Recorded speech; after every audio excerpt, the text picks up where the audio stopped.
ఇవాల్టి మన easy home made recipe బెండకాయ పులుసు. ఎప్పుడూ చేసుకునే బెండకాయ పులుసు ఏం తింటారు కానీ ఇలా ఒకసారి ట్రై చేసి చూడండి. చాలా బాగుంటుంది.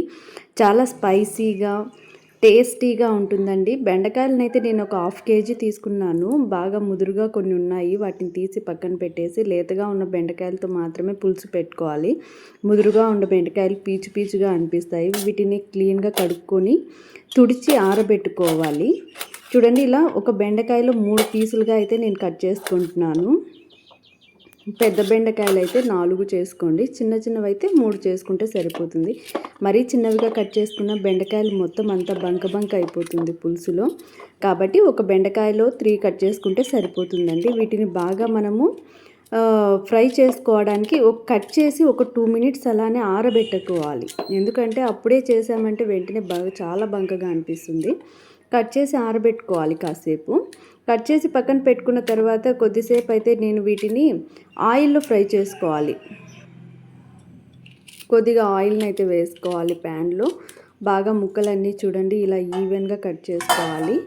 కట్ చేసుకొని ముదురుగా ఉన్నవైతే చిన్న చిన్నవిగా కాస్త కట్ చేసుకున్నా పర్లేదు. కడాయిలో అయితే ఆయిల్ వేసుకొని ముక్కలన్నిటిని బెండకాయ ముక్కలు అందులో వేసుకొని వీటిని అయితే బాగా వేయించుకోవాలి. బెండకాయలు బంక అంతా పోయేంత వరకు వీటిని బాగా లో ఫ్లేమ్లో మాడిపోకుండా వేయించుకోవాలి. చూడండి, ఇలా వేయించుకున్న తర్వాత ఇప్పుడైతే వీటికి మనం మసాలాలను అయితే ప్రిపేర్ చేసుకుందాము.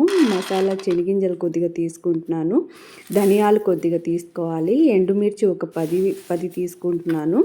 ఎండుమిర్చి కొద్దిగా తీసుకోండి, కొబ్బరి కొద్దిగా తీసుకోవాలి, పెద్ద నిమ్మకాయ సైజ్ అంతా చింతపండునైతే తీసుకోవాలి. దీనికి పులుపు అయితే చాలానే పడుతుందండి. ఒక తెల్లగడ్డనైతే తీసుకుంటున్నాను. వీటిని బాగా వేయించుకోవాలి. చింతపండు తెల్లగడ్డలు నానబెట్టుకోవాలి. చింతపండును ఒలిచి కొద్దిగా చూడండి నీళ్ళలో వేసి బాగా దీన్ని కడిగి పక్కన పెట్టుకోవాలి. పల్లీలను అయితే ఇలా పొట్టు తీసుకున్నా పర్లేదు, అలానే గ్రైండ్ చేసుకున్నా పర్లేదు. మొత్తం బరకగా గ్రైండ్ అయిన తర్వాత ఇది కొంచెం బరకగా గ్రైండ్ అయిన తర్వాత మనం చింతపండు వేసుకోవాలి. ఫస్టే చింతపండు వేస్తే కొబ్బరి అవన్నీ మెదగవు కాబట్టి కొద్దిగా చూడండి. ఇప్పుడు మనం ఇలా ఉన్నప్పుడు చింతపండుని అయితే యాడ్ చేసుకోవచ్చు. సరిపోతుందండి మనకి మసాలా ఇలా రెడీగా ఉంటే. ఇప్పుడు కొద్దిగా కడాయిలో ఆయిల్ వేసుకోవాలి. ఆయిల్ హీట్ అయిన తర్వాత కొద్దిగా ఆవాలు, కరివేపాకు వేసుకొని ఆనియన్స్ వేసుకొని బాగా ఫ్రై చేసుకోవాలి. ఇవి ఆనియన్స్ కొద్దిగా ఎర్రగా అయిన తర్వాత మనం మసాలాను అయితే ఇందులో వేసుకుంటాము. ఆనియన్స్ ఒక ఉల్లిపాయని కట్ చేసుకోండి సరిపోతుంది. ఉల్లిపాయ చూడండి బ్రౌన్ కలర్లో బాగా గోల్డెన్ బ్రౌన్ కలర్లో వచ్చిన తర్వాత మనం ఇందులో మసాలాను అయితే వేసుకుంటున్నాము. మసాలా పచ్చివాసన పోయేంత వరకు వేయించుకోవాలండి. బాగా ఆయిల్ అయితే మనకి పైకి రావాలి. పైకి తేలుతూ ఉన్నప్పుడు మాత్రమే మనం దీంట్లో బెండకాయలను వేసుకోవాలి. ఇప్పుడు కొద్దిగా పసుపుని వేసుకోవాలి, ఉప్పు కొద్దిగా వేసుకోండి, రాళ్ళు ఉప్పు కొద్దిగా, టమాటోస్ కొద్దిగా వేసుకోవాలి. ఒక టమాటో సరిపోతుందండి. వేసుకొని బాగా కలుపుకోవాలి. చూడండి, మసాలా మొత్తం పచ్చివాసన పోయేంత వరకు వేపుకోవాలి. బాగా వేయించుకోవాలండి. లో ఫ్లేమ్లో మసాలా మాడిపోకుండా మసాలా ఉడకబెట్టుకోవాలి. ఇప్పుడు ఇందులో మనము బాగా ఫ్రై చేసి పెట్టుకున్నటువంటి బెండకాయలను అయితే ఇందులో వేసుకుంటున్నాము. బెండకాయలు వేసుకోవాలి.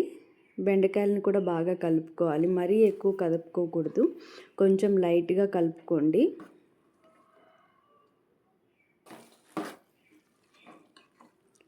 ఇప్పుడు ఇందులో కొద్దిగా వాటర్ని అయితే యాడ్ చేసుకోవాలి. మనం మిక్సీ పట్టిన తర్వాత మిక్సీలో వాటర్ ఉంటాయి కదా, ఆ వాటర్ని అయితే ఇందులో మనం వేసుకోవాలి. బాగా కలుపుకున్న తర్వాత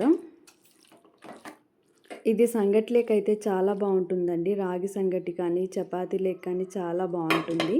రైస్ లేక కూడా చాలా బాగుంటుంది. మూత పెట్టుకొని ఒక 2 మినిట్స్ మగ్గిన తర్వాత చూడండి, మసాలాకి ముక్కలకి బాగా పట్టేలాగా మగ్గేంత వరకు పెట్టుకున్నాక ఇప్పుడు ఇందులో మనం మిక్సీ పట్టిన వాటర్ ఉన్నాయి కదా, వాటిని అయితే కడిగి ఇందులో వేసుకోవాలి.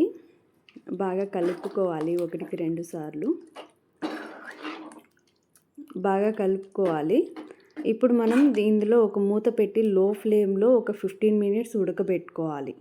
లో ఫ్లేమ్లో బాగా ఉడికిన తర్వాత చూడండి, ఇలా వాటర్ అయితే సరిపోతుంది. ఒకసారి ఉప్పు చూసుకొని, రుచికి తగ్గ ఉప్పు చూసుకొని మూత పెట్టేసి లో ఫ్లేమ్లో ఒక 15 మినిట్స్ అయితే ఉడకబెట్టుకోవాలి. లో ఫ్లేమ్లో వీటిని ఉడకబెట్టుకున్న తర్వాత ఫైనల్గా కొత్తిమీరని అయితే వేసుకోవాలి. కొత్తిమీర వేసుకున్నాక ఒక 5 మినిట్స్ ఉంచితే సరిపోతుందండి. బాగా గట్టిగా అయిపోతుంది కర్రీ. కొత్తిమీర వేసుకొని కొద్దిగా లో ఫ్లేమ్‌లో ఉడకబెట్టుకోవాలి. అంతేనండి. టేస్టీగా ఎంతో సింపుల్‌గా బెండకాయ పులుసు అయితే మనకి బాగుంటుంది. రెడీ అవుతుంది. ఇంట్లోనే ఈజీగా చేసుకోవచ్చు. సంగట్లేకైతే ట్రై చేయండి. చాలా బాగుంటుంది. డిఫరెంట్ స్టైల్లో బెండకాయ పులుసు అండి.